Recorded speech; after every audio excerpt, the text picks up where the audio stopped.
there, welcome back to my channel. I hope my audio sounds a bit better. I'm using my fiance's mic, as opposed to the lapel mic. But I had an idea for a new series based on something I am truly passionate about, and that is campus safety. Having worked on a couple of college campuses in my career, I have a very big opinion regarding safety measures on college campuses. So today is going to be the very first episode, and of course, if you know me, you know the first school I'm going to talk about, University of Utah. So in this series, I'm going to talk about the campus itself and also go over the Cleary Report that has been posted from the school. So this is part my opinion, especially if I worked at an institution, but also a lot of statistics and facts from a report that you can access online. But I'm going to break down some of the information and possibly give you some idea on what to look for when you are searching for a university or college. So, right out the gate, let me explain what the Clery Act is. If you're unfamiliar, Jean Cleary was a young lady who went to Lehigh University in Pennsylvania, and in 1986, she was physically, sexually assaulted and murdered in her dorm room because someone propped open a door to her dorm. So if you were an RA or worked in college housing, then you have heard the Clery Act, you know the story, and that's why a lot of us are always kicking stuff out of doors when we're walking in and out. But her parents felt as though the university did not equip them with the correct information or even any information regarding the statistics of crime, anything about the school, because of course back in the day, and even now, schools are not very keen on telling incoming parents and students about the crimes that are occurring on or near their campus. So in 1990, her parents were able to get some legislation put into place that requires any school that receives financial aid funding from the government to have an annual report reporting crime stats. And this is publicized. It shouldn't be hidden.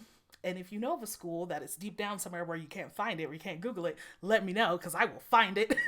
But this is a fantastic way. It's not the only way, because you'll soon find out that a lot of crimes aren't actually reported. And that's because they're not necessarily asked to be reported. But that's just the overarching thing. I don't have any children, but I do hope to have some soon. But I know that having information about statistics about crime in the area, on campus, living arrangements, this will help me better choose where I want my student to go. And coming from a professional who used to work in higher education, I have opinions.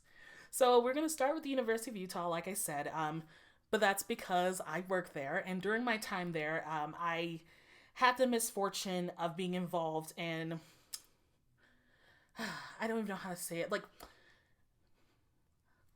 if you're aware of the Lauren McCluskey murder, if you've read some of the articles, if you've seen some of the documentaries, I'm the RA that she told and asked for help from. That information's inaccurate, but the point of the matter is I have a very vested interest and kind of explaining how the University of Utah, in all its splendor, did not equip students, or myself, having been a student and working there, for the possibilities of living in Salt Lake City and just studying there. So before I get into the nitty-gritty, I do want to break down a few things. I'm going to be emphasizing the type of institution it is based on a few measures. So first, is it private? Is it public? Is there a religious affiliation? Is it an engineering school specific? But one of the biggest parts that I want you to look at is the type of serving institution it is. So if you are aware of the type of serving institutions, that's basically a way to describe the population of students that go to that school. So the University of Utah, like most of Utah, is white, so it would be considered a PWI. And before I keep going, I know people are going to get a little antsy because this is race and ethnicity based, but truly, every school that you attend or want to attend is categorized under one of these labels. So if you're like, no, my school's not, I dare you to look up what your school's labeled as, or look out the window because you might be able to just see it. So I'm going to go down the list. There's quite a few of them, and I want to make sure I get the right names. So here we go. PWI, primarily white institution.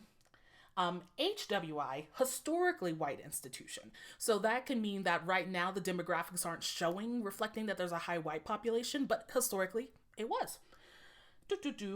HSI, Hispanic Serving Institution. I attended an HSI for my bachelor's degree, Texas A&M Corpus Christi. Has one of the best nursing programs, but I didn't go. I wasn't a nurse major. I just knew. HBCU, Historical Black College / University. PBI, primarily Black institution. Same with primarily white, while it may not historically have been Black based. Now the population is reflecting that. TCU, Tribal Colleges and Universities. NASANTI, Native American Serving Non-Tribal Institutions. I want to get every word in there. And AANAPISI, Asian American and Native American Pacific Islander Serving Institutions. There you go. So when I do these episodes, they're going to probably be very quick because honestly, this is me just kind of trying to get you interested for you to go do your own research. But I am going to emphasize like what type of institution that this is classified as. So who has to release a Clery Report? Any institution in the United States, I don't know about other countries, I don't think other countries care, within the United States, if you receive any amount of financial aid or funding, if one of your students receives financial aid, you have to release a Clery Report every year. And some of you might be like, oh, no one at my school does. It's super small and it's private. It's like, there's someone that does. And these reports focus on what's happening on campus, within residential communities, and any public area that is owned or associated with the school. So that's where it gets a little muddy because there are some actions and some crimes that occur off campus that are not affiliated with the university, and they're not added to the Clery Report.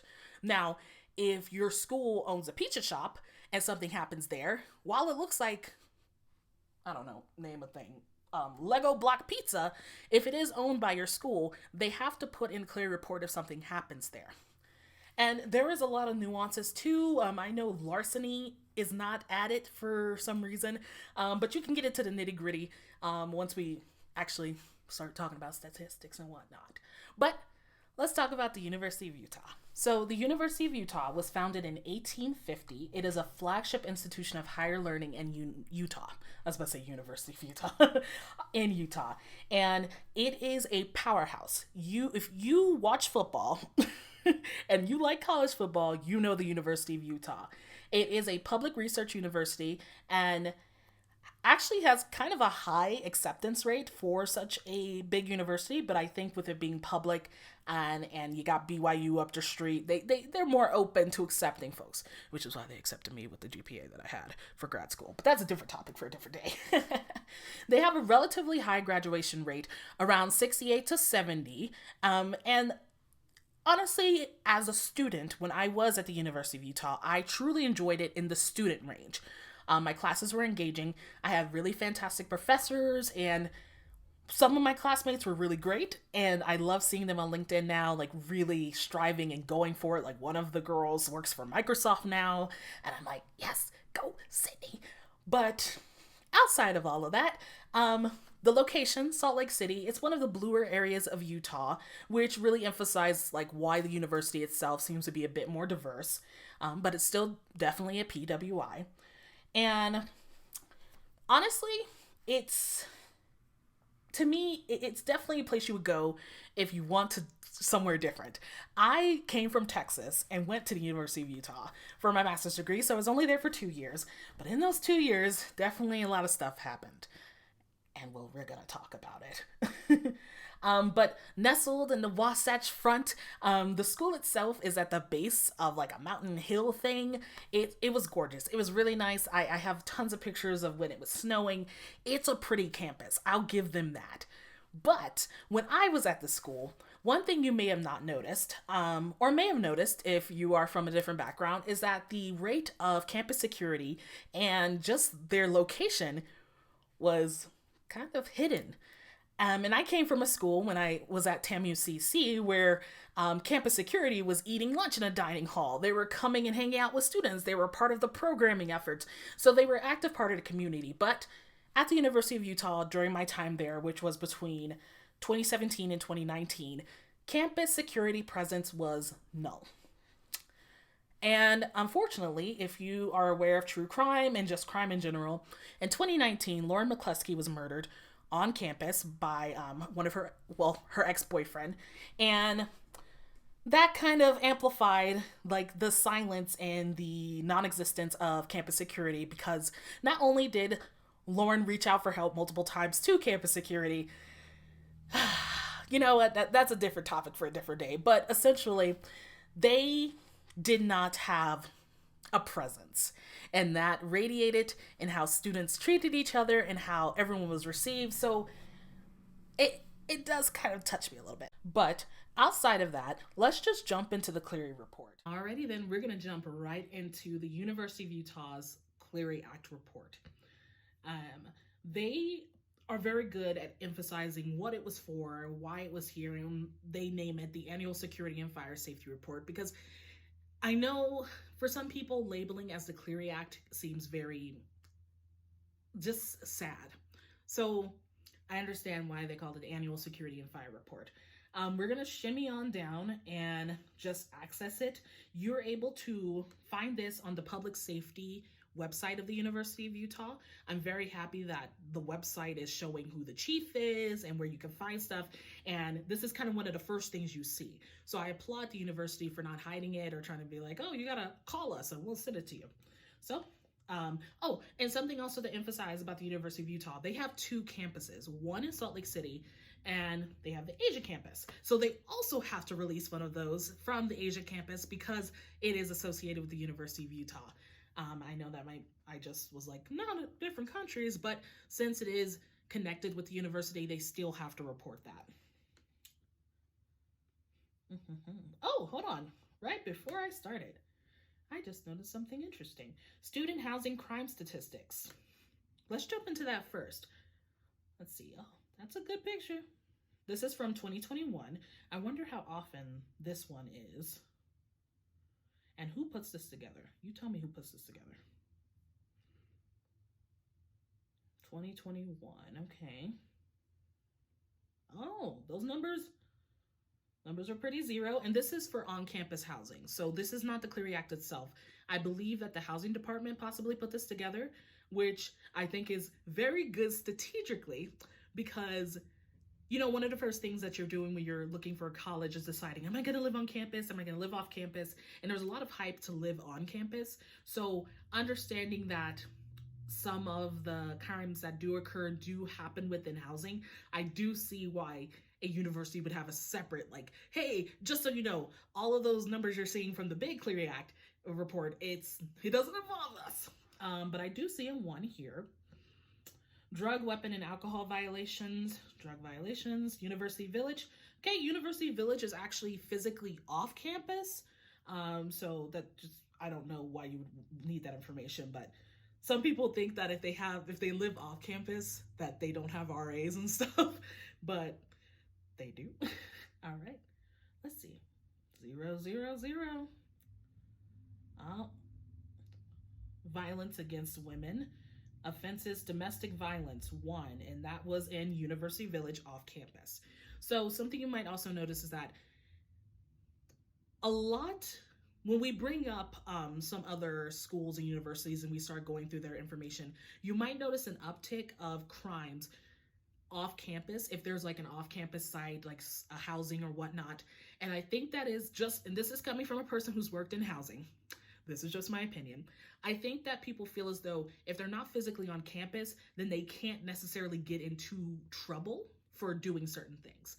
But here's the kicker. There are some universities that if you are physically residing off campus, not only will campus security arrive, they'll call the police of the city. And that's a bigger problem for you because universities, they, unless it's something very, very detrimental, they're not looking to expel students. But if you get the popo involved from the city, you might have bigger fish to fry. So keep that in mind. Okay. All right, housing 2021.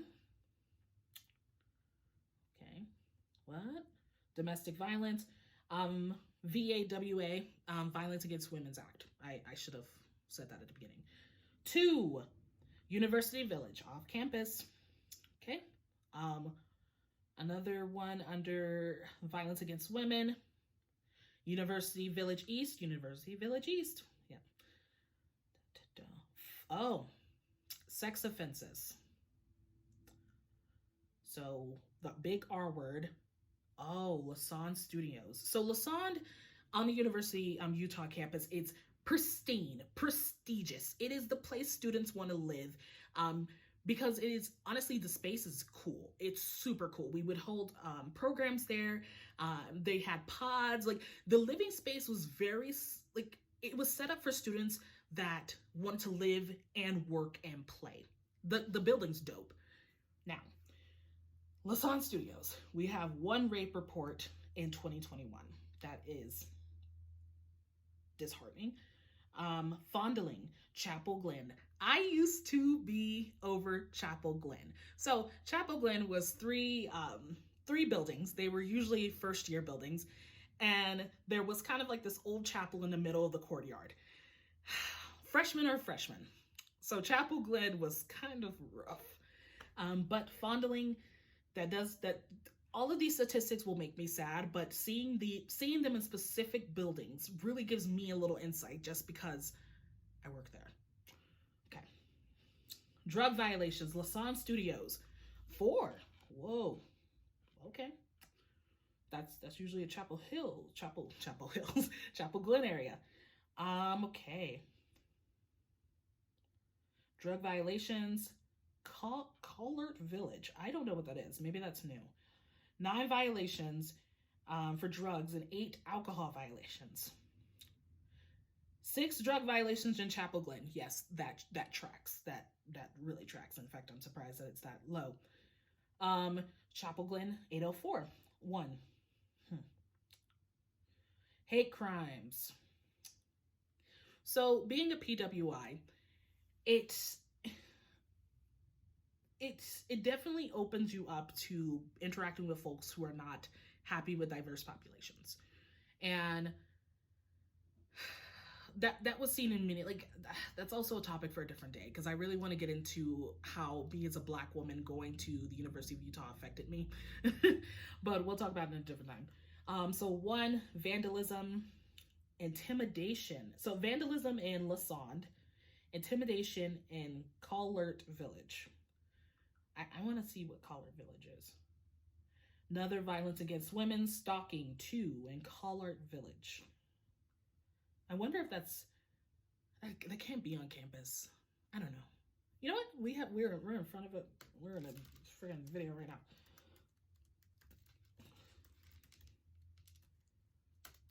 Oh, that's that big building they were building. Oh, okay. So right before I was leaving, they were building a brand new student housing complex that was supposed to have a dining space, workspace, study space. So I'm guessing this is what it's called. Why is it called the other? Okay, whatever. All right. So this is a brand new, grand spanking new. Okay, good to know. That gives me insight. I was like, what is this? I haven't seen this. Okay, we're going to keep going. Wait, stalking. Oh, no, that was the same thing. Sorry. Jeez Louise. Okay. Gateway Heights, 806. A big R word there. Sage Point. Big R word. Oh, jeez Louise. So let's take a little break. I'm showing y'all this not because I want to dissuade you from going to a school you want to go to. Absolutely not. I want you to be informed, because I know how schools tend to make things seem glitzy and glamour and like we're safe here. But something that I tried to emphasize to my coworkers and everyone that I left at the University of Utah is that though you may feel safe in a space, other people may not. And statistics like this really show you like why you should be concerned about the safety measures of your school. And it's like I'm saying, if you're passionate about changing things and you're like, hey, I saw the Cleary Report, the worst one, I'm going to go to that school, more power to you. But this is a way to inform you, to help you make decisions. So this is not me trying to scare people away. I know it may sound like it, but I think we need to be very realistic about the college experience, because you see it in the media, you see it in movies, how it's almost implied that crimes of a certain sort are going to occur on college campuses, and that's just part of the gimmick. And I hate that. So when you go into the Clery Act, let's see if the housing does it. We're gonna skip down a little bit because I'm trying to see. Doesn't look like, and that's okay because they're not necessarily required to, but there are some schools that directly report like the statistics of who's being affected by it. So I know this can be a little tough for folks who are gender fluid, who don't see themselves in the statistics. So they're trying their best to align with, this is the type of person, or, you know, who was affected by this. So we'll keep that in mind. But I didn't want to go into the housing one. I just got curious. So we're going to just go over to the actual big University of Utah Clery Act report. So let's see. Campus safety plan. Where you feel free to read all this. Chief Safety Officer, I hope you're doing a job, sir. I have no opinion about you. So we're going to scroll down. Shimmy down. I just want the stats. Oh, there we go. That just says police. Okay. All right. So this is the beginning. So this is when we're going to start to see the big numbers, because this is reporting for the entire school itself, not just housing. All right.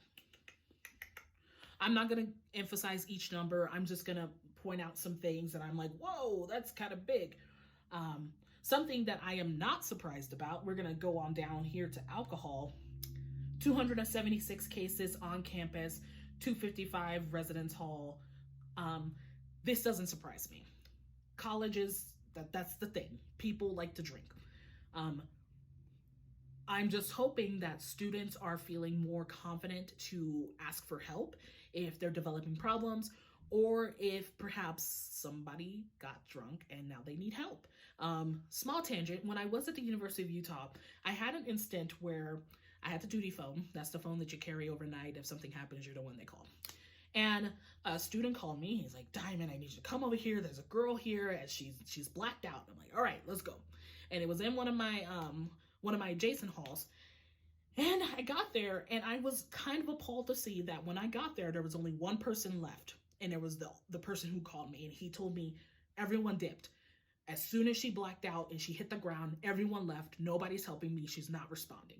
And I go into the bathroom and homegirl is in the shower, blacked out. So I am not a medical professional, neither is that student, and I didn't expect for him to be a medical professional. So in that instant, I did call the police and I did call campus safety, and they did have to come and get her. So that's my biggest fear about drinking on campus, because students are under the assumption that their entire life, their entire career is done if they report that somebody's blacked out or they've been drinking.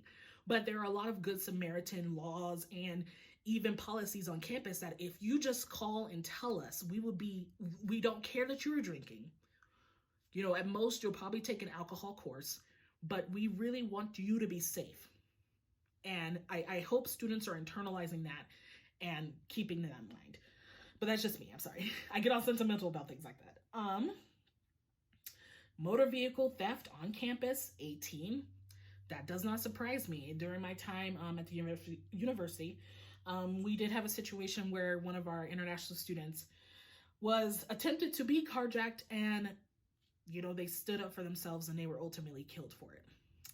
So the problem with the location of the campus, while beautiful, it does allow for people to come down from the mountain onto campus without even being noticed. And that was one of my biggest grievances, because you would think that a campus so big would have university staffing, like along the line of the you know, what's going on, like where the mountain meets the school. Nope.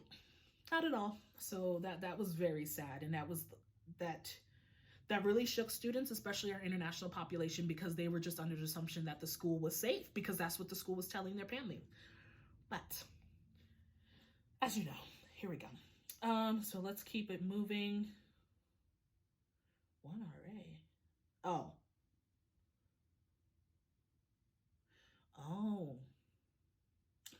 I was like, 1RA? Did an RA do this? So down here at the bottom, I'm not sure you can see it. I'm gonna